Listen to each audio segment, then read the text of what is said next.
তিনটা জিনিস যদি আমি জানি তাহলে টেন্সটা আমি খুব সহজেই জানতে পারবো বা আয়ত্ত করতে পারবো। তাহলে আজকে আমরা কি পড়ব? Present simple tense.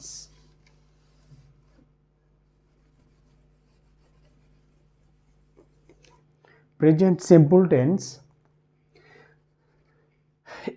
বাংলা বাক্য দেখে কিভাবে চিনব যে এটা প্রেজেন্ট সিম্পল টেন্স? তাহলে দেখেন, চেনার উপায় আমি লিখছি। চিনিবার উপায়।